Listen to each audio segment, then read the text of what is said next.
आज आज की ट्रेनिंग हमारी सबसे इम्पोर्टेंट ट्रेनिंग है और अभी तक पूरे वीक की सबसे हार्डेस्ट ट्रेनिंग, सबसे हार्ड ट्रेनिंग है।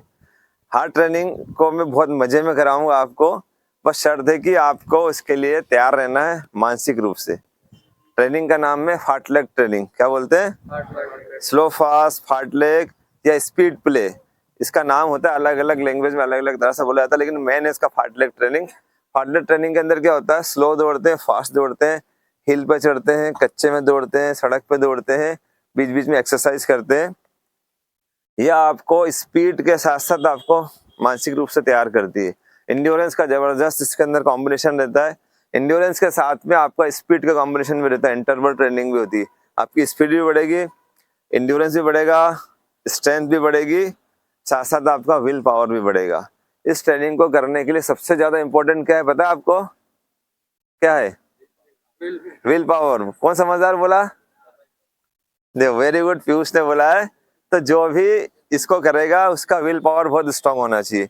विल पावर मतलब आपको तेज दौड़ना है, फिर मैं स्लो करा दूंगा, फिर आपको मैदान में दौड़ना है, फिर स्लो कर देंगे, स्टेयर पे भी करेंगे, ट्रैक में एबीसी ड्रिल की कुछ एक्सरसाइज भी मैं कराऊंगा आपको। तो बहुत सारी एक्सरसाइज का कॉम्बिनेशन भी रहेगा, स्पीड का भी रहेगा, एंड्योरेंस भी का भी रहेगा। इसका नेम है स्पीड प्ले। क्या बोलते हैं? आज हम खेलेंगे स्पीड के साथ में, एंड्योरेंस के साथ में, स्ट्रेंथ के साथ में और हमारी इच्छा शक्ति के साथ में। कोई भी स्टूडेंट विल पावर को मत तोड़ना। इस रेस का मेन उद्देश्य आपके एरोबिक और एनारोबिक थ्रेशोल्ड को बढ़ाना। अब इसको जब तक हम थ्योरी नहीं समझेंगे, ऐसा कहा जाता है स्पोर्ट्स ट्रेनिंग के अंदर कि सबसे ज्यादा जरूरी है कि आपके जो भी स्टूडेंट है, जो भी आपका ट्रेनिंग है, जिसको आप ट्रेन कर रहे हैं, उसको एजुकेटेड भी करना है। क्या करना है? एजुकेटेड से मतलब ये होता है कि उसको जो करा रहे हैं उसके बारे में बहुत अच्छे से समझाना है, बहुत अच्छे से बताना है, ताकि उसको फील करे कि मैं क्या करने जा रहा हूँ। यदि आप फील करेंगे तभी जाके आपका इसका परिणाम निकल के आएगा। मैं आपको एजुकेटेड कर रहा हूँ कि इससे आपकी स्पीड बढ़ेगी, इंड्योरेंस बनेगा, स्ट्रेंथ बढ़ेगी और आपका विल पावर स्ट्रांग होगा। क्योंकि इसके अंदर हम कभी स्लो दौड़ेंगे, कभी फास्ट दौड़ेंगे, कभी स्ट्रेंथ वर्कआउट करेंगे, कभी हम बीच बीच में ब्रिज पे भी चले जाएंगे, अभी बीच में इसी में स्टेयर्स भी करा दूंगा। पूरा जो रोड मैप है मैंने रेडी कर लिया, आपको किधर ले जाना है और किधर करा के लाना है।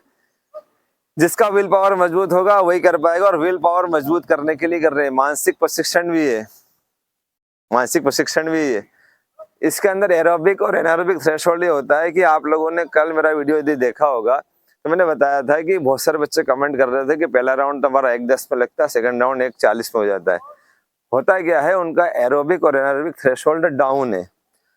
इसका मतलब ये होता है कि उनके ऊपर जो बॉडी के ऊपर एरो वो है ना, वो आता है लैक्टिक एसिड, तो वो अपनी मसल्स को यूज नहीं कर पाते। लैक्टिक एसिड को निमंत्रण देने के लिए इंटरवल ट्रेनिंग कराई जाती है। इंटरवल ट्रेनिंग जो आपकी स्पीड वर्क में शुरू होगी, जिसमें रिपीटिशन होते हैं, फिर बीच में क्या होता है? रेस्ट होता है।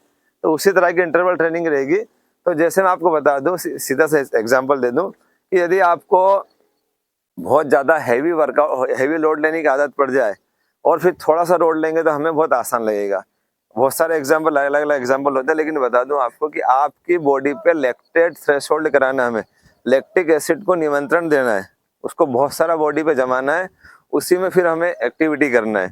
जब हम 800 मीटर दौड़ने के लिए जाएंगे, जब पहला राउंड लगाएंगे, तो लैक्टिक एसिड अभी जो आपका 100% आता है, उसकी कैपेसिटी कम होते होते 80%, 60%, 70%, 50% तक हम लेके आएंगे। वो आता तो है लेकिन कम आता है। कितना आता है? कम आता है।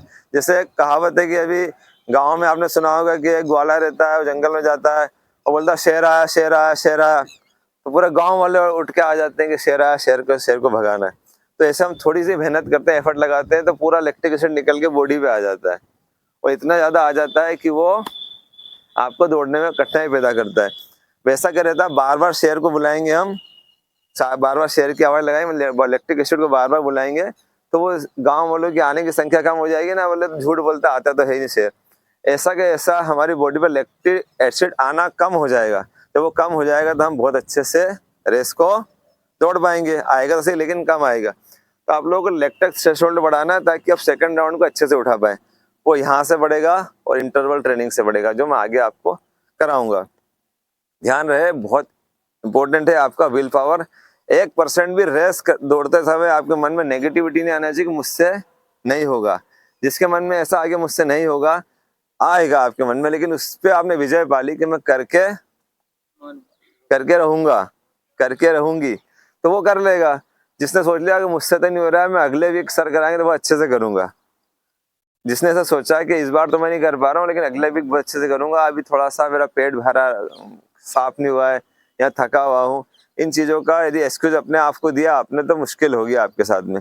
आपको आशा करना, करके रहना है, किसी भी कंडीशन में आपको सीमा रेखा के पार जाना है। पान सिंह पिक्चर, पान सिंह तोमर देखी किसी ने? वो आखिरी में सोचता है यदि मैं उसको पार कर जाऊंगा तो बच जाऊंगा।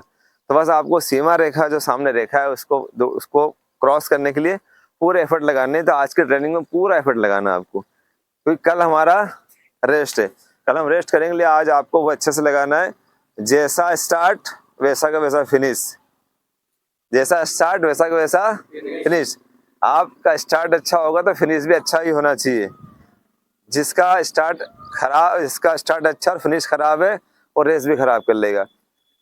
इंपॉर्टेंट क्या है आपका? Will power. विल पावर बहुत स्ट्रांग रखना, आपको जरा भी टूटना नहीं है, क्योंकि आज ट्रेनिंग बहुत इंपॉर्टेंट है, बहुत अच्छे से मैं कराऊंगा। ठीक है सर।